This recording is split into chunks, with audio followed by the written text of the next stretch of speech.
Second point is this: the God-given faith of the church. Peter had given the right answer to the right question, but he didn't get it out of the book.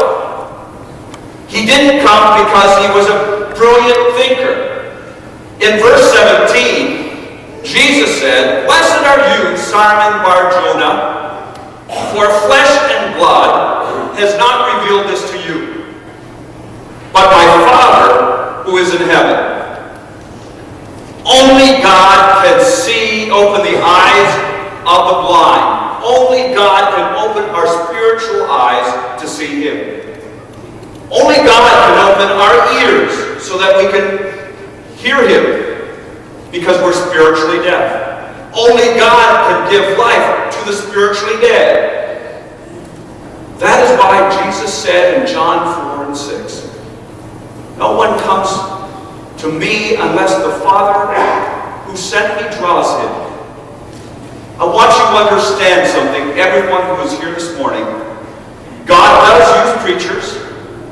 God does use teachers. He says through the foolishness of preaching, He saves some. It pleases Him, it says in 1 Corinthians 1:21, the foolishness of the message preached to save those who believe. But I want you to know that people are not changed or transformed by the sermon. People are not changed or transformed by coming to this church. People are saved and transformed by the Holy Spirit of God, who trains His people from the inside out and uses His Word to convict and transform them. I can teach some things that will get into your head, but only God can get the truth into your heart. We are all a part of the church of God today if we love Jesus,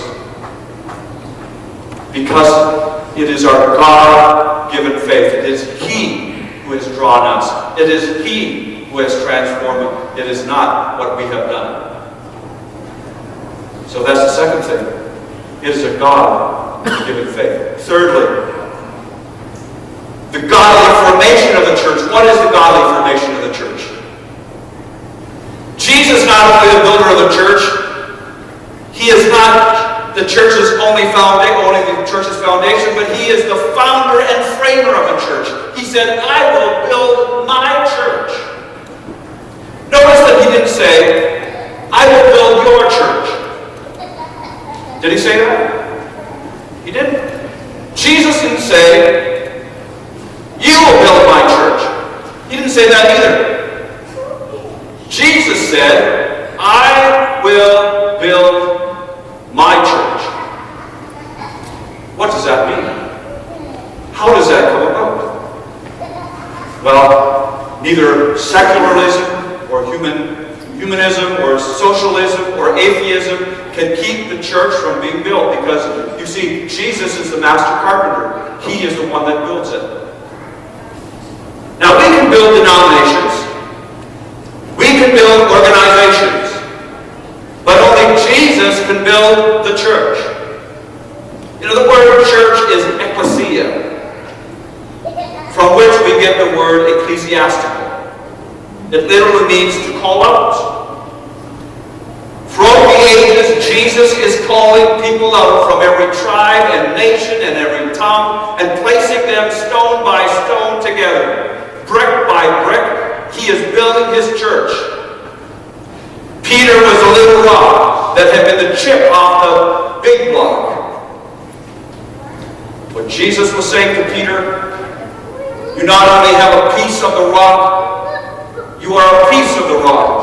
You see, in a sense, the Christian is a chip off the old block. We are a chip off of God because we are together with Him. We are the body of Christ, knit together.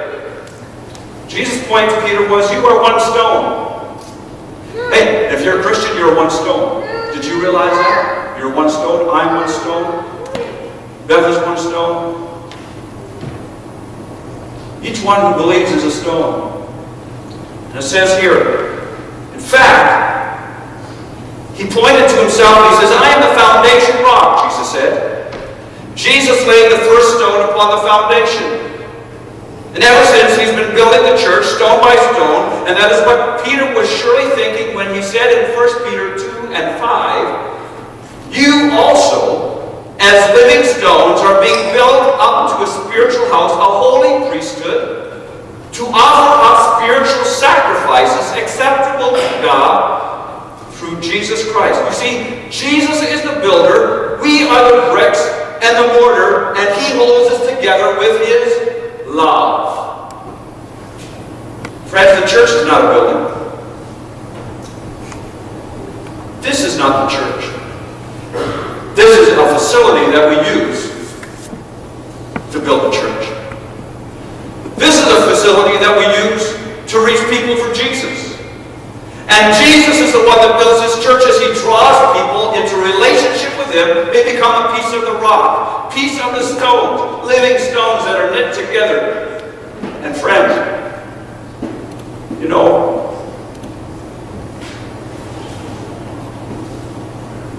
I heard a man who was going into a hospital who was filling out his required forms, and he came to the line and he said, what is your church preference? And he said, red brick. Please don't confuse the church with a building or brick. If the building burns down, if tonight this was to burn down, heaven forbid, the church would still exist. Now, because the church is God's church, we ought to love the church because we love him. How do you gauge your love for God? I ask you, how do you do that? How do you gauge your love for Jesus? Well, you gauge your love for Jesus by how much you love the things he loves. True? Isn't that true? Well, what does God love? God loves the church. Did you know that? He says that he loved it so much that he gave himself for it. And if God loves the church, we ought to love the church. Now, Jesus and the church are not identical, but Jesus and the church are inseparable. They are inseparable. Sometimes in the Bible, the church is called the body of Christ, in which Jesus is the head. You read about that in Ephesians chapter 5.